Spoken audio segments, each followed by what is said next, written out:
Has anyone seen Ted Cruz? Anyone? Anyone? No? Hi, it's your one and only Piers Morgan, and today I promise I won't storm off because people are telling the truth about me. Hey everyone, welcome back to the one and only weekly episode of Dell Talks. Appreciate you coming back and returning and watching this amazing content. Slash not so amazing. Anyway, so part 5 just to obviously was more in depth on the camp lifestyle, saying goodbyes and making new friends and all that kind of aspects, and well, a lot of emotions in there, of course. Some interesting moments, big storms, some small dramas, but all in all, you know, no matter what happened through freaking thing, you know, we were there together for each other and all that stuff, and even through differences and whatever, you know, we were all, you know, a family, and that was the beauty of it. And how much, of course, you know, we will miss that lifestyle and that experiences, but of course the amount that we've learned and gained from all this has meant so much, and of course has, you know, inspired so much. So now we are going to part 6 where we discuss the last lifestyle of family camp. We're now in August now, it's coming towards the end, we're wrapping up, and then of course talking about how I plan my travels. In the future episodes, from next week onwards, we'll be talking about, you know, what's hot, what's not in like the different places I visited, like what I've done, and the people talking about people I've met, new experiences. And I'm trying not to like die. I'm like, because I just had an apple and it's like just like stuck there. I'm like, oh my goodness, I'm going to die. But yeah, we talk about, you know, what's hot, what's not, many other things, and I don't want to drag on this intro, but that was just a quick recap. And for those just joining us, for those who don't know, my live video podcast explaining my US adventures, talking about my US adventures and all that great stuff, and I'm sharing my personal stories.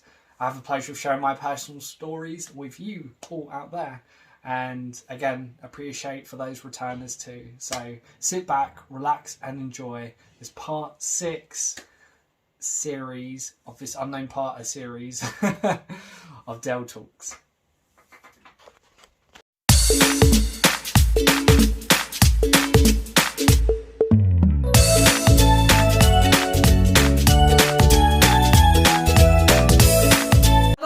And welcome back to part 6. It's a pleasure to be back once more to record our 6th week episode.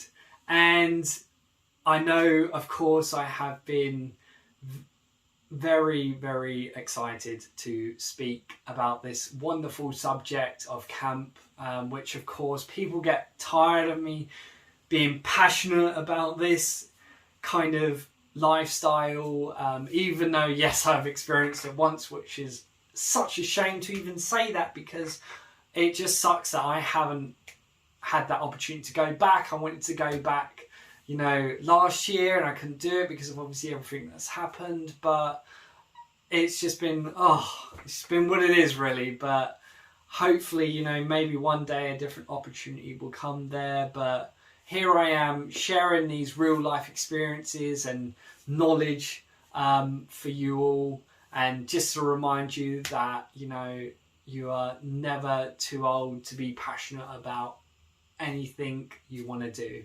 That is all I'm going to say, because if you have a love for something, just do what you can to even try to do it, you know, like even if you had to go back to uni or college or whatever to do something that you really love to do, because age is never a hurdle, ever. And here I am talking about something that happened 5 years ago, just like it was yesterday, because that's how much passion I have for this whole experience, of course. And of course there are other passions, but this is what this whole video podcast is all about, and I'm sharing that, happy to share that with you all out there. Anyway, so I'm gonna get straight to it. Of course, talking about starting from the small town here, we are now into August time, or getting to August time, first bit of August. We're coming to the end of our original contract. We've gone down to a skeleton crew because obviously the wrap up period means we cut down a lot, so a lot of the staff go home to go, because all the local staff go home to go to college, which is very emotional because made some good friends with them. We've had a laugh, and the last few moments with them, get to have a last meal and get to say goodbye and pass my notes to them as such. And of course, it's very emotional moments. Of course, camp's looking different, it's quieter, and it's I was kind of stuck in a trance of, it's so weird that there's no campers about or anyone about. It's just me, my horses, and of course the staff that are left about. And of course even the horses weren't going to be around for long because the horses had to go back to Arizona, back to their ranch where they spend the winter onwards. So it's very emotional, so you're kind of saying goodbye to a lot. And it was a lot of emotion there for one summer, because you're meeting all these incredible people, from campers to your fellow colleagues, and making good friends. And you don't know, being that guy who lives thousands of miles away, you're not really going to see them as much as you would with your other friends. And it's kind of, obviously you can speak to them, catch up, but obviously all in all, you just wish that you'd live closer to be able to hang out with them too, when you wanted to. But it does suck, but hey, we do our best, we improvise and do our best to keep in touch and all that. And of course, there were so family camp kind of resembles the same kind of aspects of what's already happened. So after camp, after we say goodbye to campers, we pre-prep, we have time to sort everything out, have another massive cleanup, get stuff prepared and all that, and then we get tasked with our families. Of course, I worked with my wonderful friend Gail. Me and her, she was one of the locals who obviously wasn't going off to do college. She was around working with me, with our family, and of course it was kind of sweet because we kind of had a grandparents and granddaughter kind of situation, and it was amazing experience, and it was amazing to get to know them and to work alongside them when I could, because obviously I still had to manage my barn area, and so Gail was the one doing who was there a lot more than I was, but I managed to get involved with my family on certain activities, such as just getting on the lake and doing some jumping off the boat and into the lake. That was so much fun. It freaked me out so much because when I jumped off, I didn't realize how high it was, and I have a strange thing with heights, but I managed to do it and I was freaked out, but it was the best thing ever in the end. And I was just like, I love this. It was crazy, and it was great to be involved in activities that I hadn't done yet. And of course, it was also just so incredible to be part of something again, because it's difficult, because I always felt left out at times, and because when activities were going on, especially it involved everyone, I was still working hard up at the barn. So it was tough, but I got involved when I could, and I made the most of it. I sung camp songs to people and all that kind of stuff, and I've done a lot of standing up in front of people, sharing stories and sharing experiences, especially over the summer that had just gone. Hydration is important, everyone. And apologise if I talk too fast as well. It happens. I'm just very excited, that's all. And yeah, it was incredible. And of course there was polar bear swims in the morning to get your little polar bear. I did that. I'm still waiting on my polar bear, but I don't think I'll get it. But not complaining though. It was just fun to be part of that too. Literally jumping into a freezing cold lake at 7 in the morning is exactly what I need sometimes. But it was so much fun. And of course, yeah, I had the privilege. I had a really bad moment though, where I was meant to lead a trail ride. I was so excited about doing it, and it fell through for me. Like, I thought I scarred a child for life because of the fact that they fell off the horse, and I was like, oh my goodness. It was so bad. Like, I literally broke down. That was literally the last breakdown I had that summer, but it was crazy, like, what happened. And I was like, oh my god. I was literally just sitting there. I was like, but thankfully, you know, my staff were supportive, and thankfully I didn't scar that child for life, you know, because them falling off, you know, I was there. I apologised. I did what I could on my behalf. But thankfully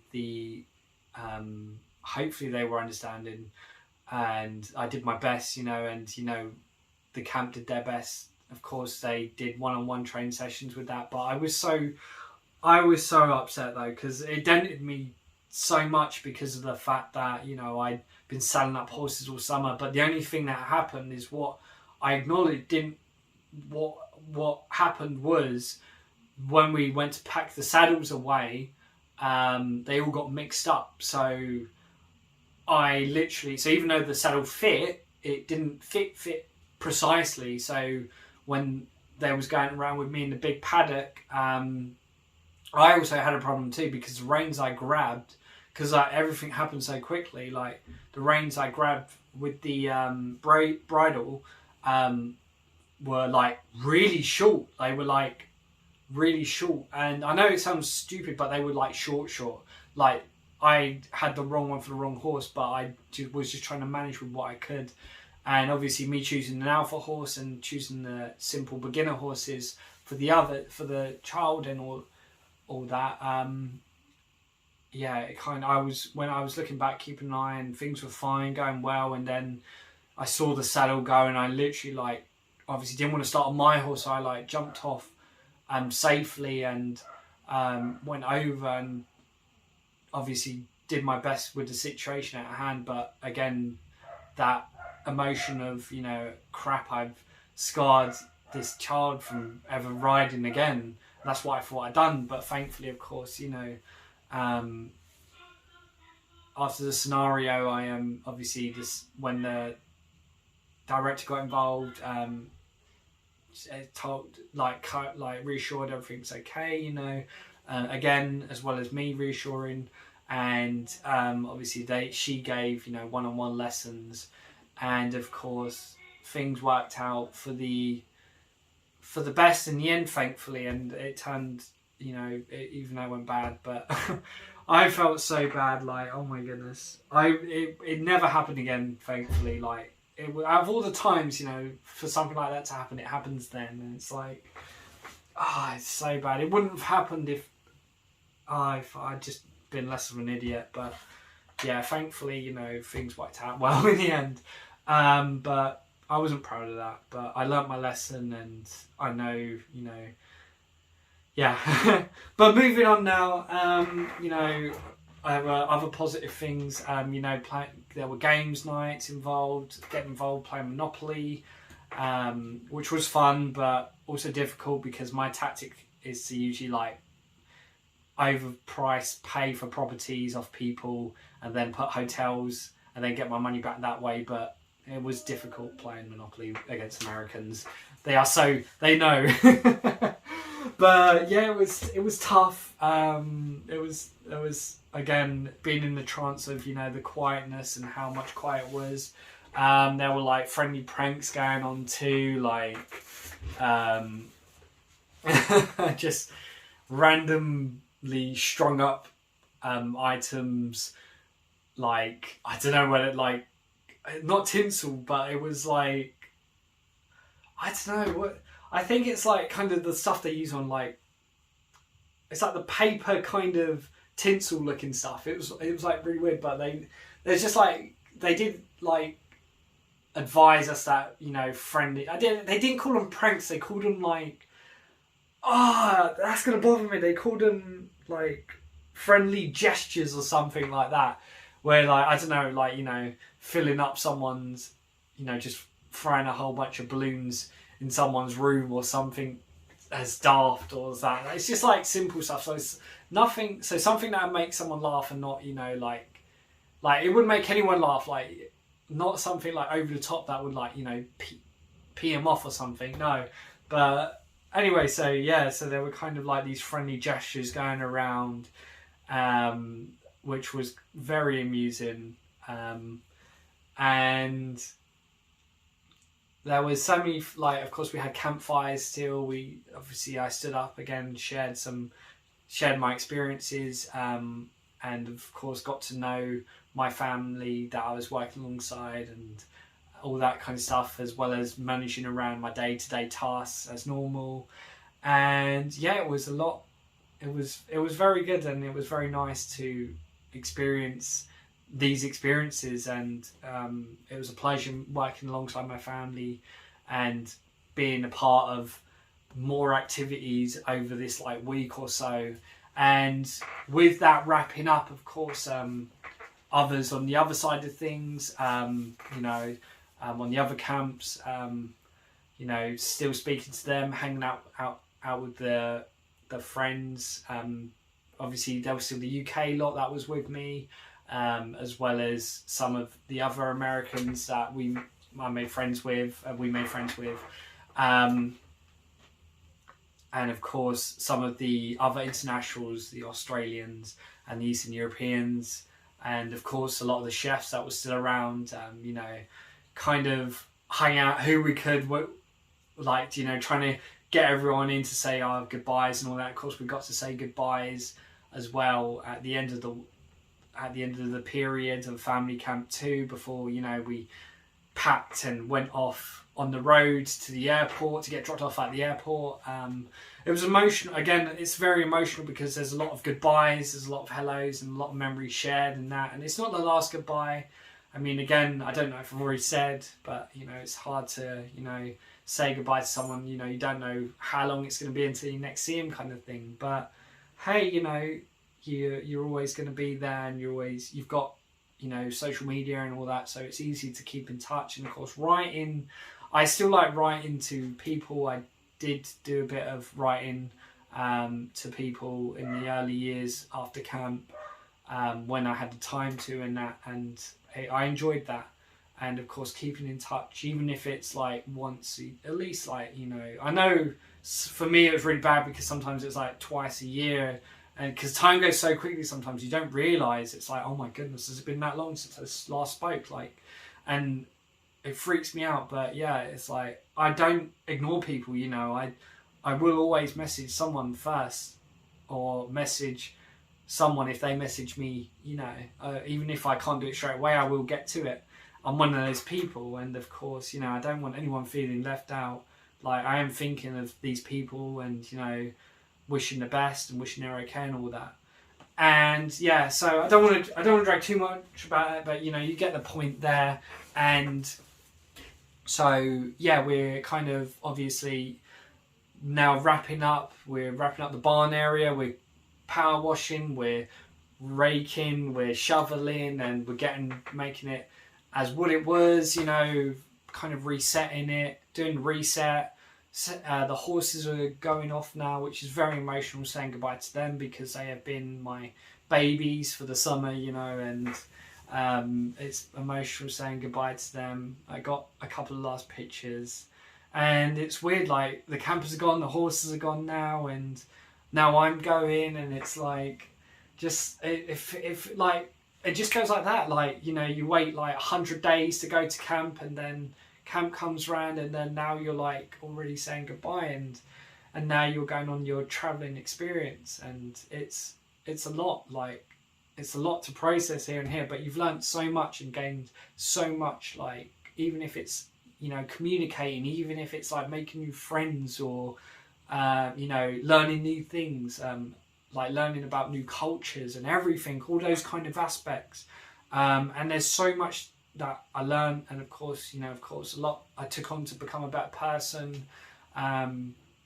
Again, you know, looking back on the funny moments, like freaking out because I got a tick, my first tick, and falling out of bed at God knows what time in the morning, and not waking up from it. You know, annoying people with my alarms. You know, sharing fast meals in new places with my friends. Just being amused by mischievous campers and you know, people mocking my accent and all that kind of stuff, and also sharing, you know, the familiar interests with these people, and you know, having new should I say, hobbies and interests along the way. And of course, this whole experience not only made me more of an outdoorsy person and less technology in my life, it kind of like opened up to so much more, and it's just unexplainable. But you know, it's honestly an experience you can't buy. It's literally one of those things, and that's all I could say about it. It is so worth it, even no matter how stressful or how, like, whatever happens, like it's worth it. And yeah, so of course, you know, family camps wrapping up, you know, saying goodbye to the family, saying goodbye to my friends, who, you know, of course I was going to catch up with them later. And of course, oh yeah, how could I forget getting screwed over $200 that I chipped in because we were all meant to go on a road trip, and then the person just ghosted. And I was screwed over for the entirety of my trip because I was $200 down. Oh, that was upsetting. And also I'd been overcharged by my phone company, the 200 extra they took out, which eventually I got back 3 years later.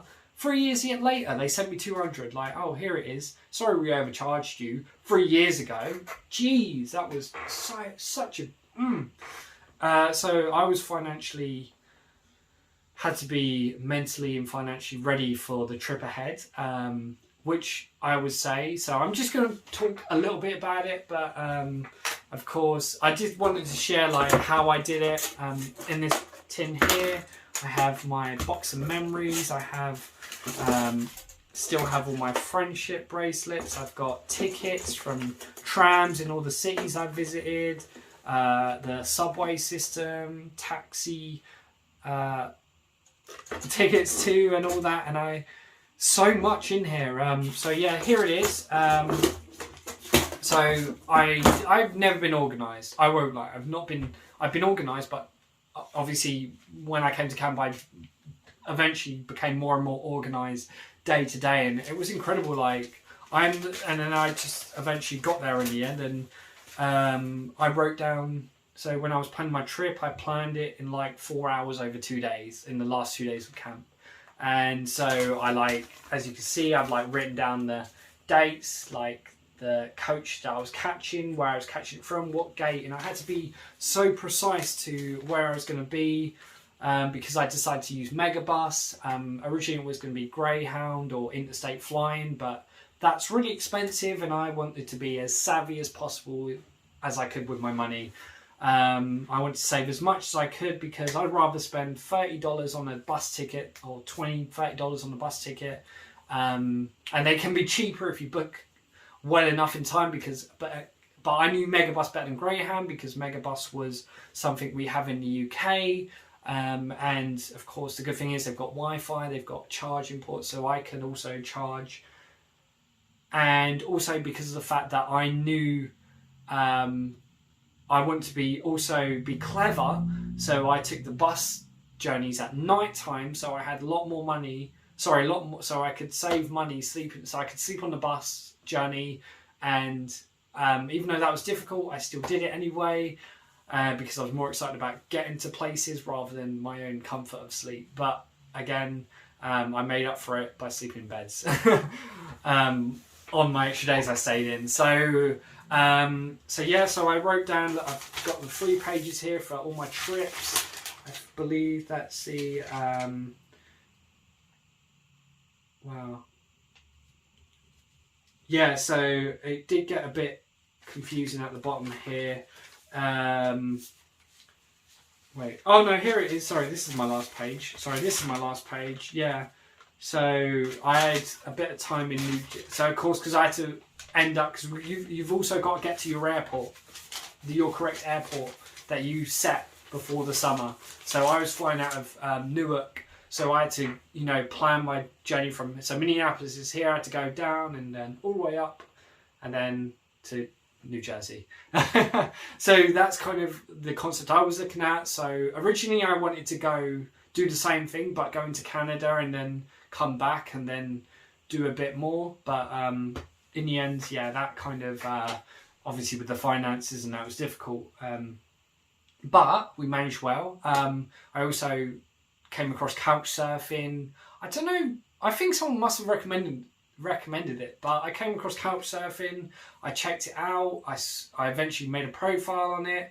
I verified myself on it, and of course I put where I was going for each part of the trip, and it gives you that on the tab. And Couchsurfing I spoke about in an earlier video, one of my earlier videos, so you can check that out. That kind of, I give a full in-depth on that, so I'm just going to touch lightly on Couchsurfing, but again, I do recommend it. Again, be respectful with your hosts, respect their rules. Also, just respect them. Like literally, treat their properties with the utmost, respect, and be tidy. If you're going to be reckless, then don't bother at all. Honestly, and of course, they want to, give you a place to stay. Like, what would you rather do? Spend X, okay, I'm not saying spending money on hotels is bad, but for someone like me who didn't have the money to stay in 10, 20 hotels for the whole journey, I wouldn't have not been able to do what I did. So I was very savvy, and I set up, and not only that, I made so many great friends and met so many incredible people again on my travels. And I will get to that, because that'll be in the upcoming next week and onwards. I'll be talking more in depth about that, but this is just a quick gloss over really of the planning procedures and all that. So being organised is a good thing. Of course, you want to have your notes there, you want to have your important stuff in a keep safe place on you. Of course, you want to know where it is at all times, and you want it easy to access, of course, for yourself, and of course being security savvy as well. But honestly, so what I did, I put where I was going on this Couchsurfing app once I got sorted. Of course, people came to me, they was like, oh yeah, you can stay with me, and all that stuff, and I was really excited, and it was awesome. Of course, you don't have to accept the first people straight away. You want to check them out, because if people leave reviews, and of course they leave reviews for the people they host. So of course, I will post below in the description below about Couchsurfing as well as Megabus, of course. So it's a worth check out if you want to be the cheap kind of person. But I'm choosing quantity over quality here with my money and what I want to do with it. And even with the lower end quality, it still worked out incredible for me. And yeah, so obviously, people got back to me. I checked them out, I read their reviews, and I was confident with staying with them. And to be honest, it was my first time doing this too.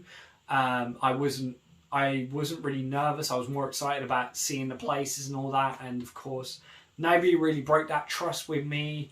Some of the hosts were better than others, because my first host, who I'm still best friends with, he went to hang out and take me around places. Not all hosts are the same, but I love hanging out with my hosts and getting to know, the areas in depthly and what to do and what they could recommend, etc. And it's such a great beneficial, and I can, provide the tips on where to go and what not to do. what's hot and what's not kind of thing, shall I say, and recommend, like doing state fairs and, well, definitely recommend doing state fairs and whatever local fairs are going on, etc. Because a lot of things happen at different times over the years. And of course, unfortunately, I left Minneapolis, St. Paul,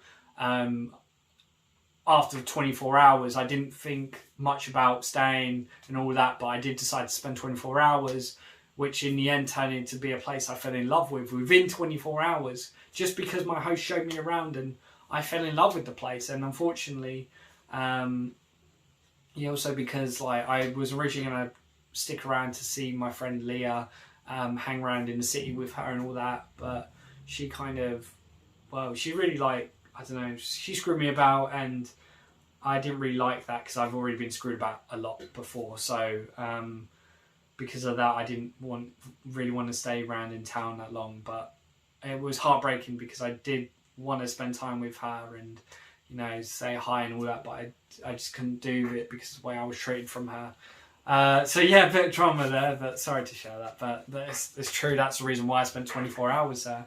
But then my mind changed. Like, it was crazy. And so, yeah, I got on the... of course, the good thing is about Couchsurfing as well, it's like a lot of sites where they have, events and as such that you can go visit. I went to one in New York with one of my other hosts and that, and it was an incredible experience. Oh my goodness, like, incredible. And the good thing is, like, even if you're not planning on traveling, like, you could still be like, oh, I want to do something. If you ever getting stuck, hopefully after COVID's over, these events would be up and running again, which would be so amazing because, of course, they are great events and there's lots of different things for lots of different people. Like, they've got, like, so much. There's definitely Pride stuff on there, which I really want to do. I would love to, experience that and be a part of that. Because I always keep missing them because the time's never there for me, which is unfortunate. There are like, meeting people from different countries, like, travelers who were in that area at the time, come together, catch up, share stories. There's just so much. There's like reading stuff. There's, I guess, geeky stuff and so many things, and of course New Year's events and other events too, like all the big events too. So much, but you get the point now. So yeah, there is Couchsurfing does provide a lot, which is incredible, and of course it's done a lot for me now. Even though I haven't used it in 5 years, once I'm back on the road again, I plan on using. Of course, over this time I did discover Airbnb recently, in the last 3-4 years, or whatever it was. Discovered Uber and Lyft, of course, trying to save money on getting about. The local transport's a very great price, but also Uber and Lyft are more cheaper than your standard taxis. Like, I paid $20 for a 30-minute trip 5 years ago, and that was incredible. Like, here that's like £50. I'm like, damn, that's crazy. Well, probably 100 to be fair. Jeez, it's so crazy. And there was a lot of other things, like discovering like cheaper places to shop for like my daily stuff that I needed in camp. And of course, I also discovered Goodwill's, which became my favourite place in the end, and it still is to this day. I love Goodwill's. I love thrift store shopping. There's so many new things that I discovered throughout my time, and obviously realise that if for next time, whenever there's next time, I know where to go to get stuff cheaper rather than spending $100 in the bigger stores.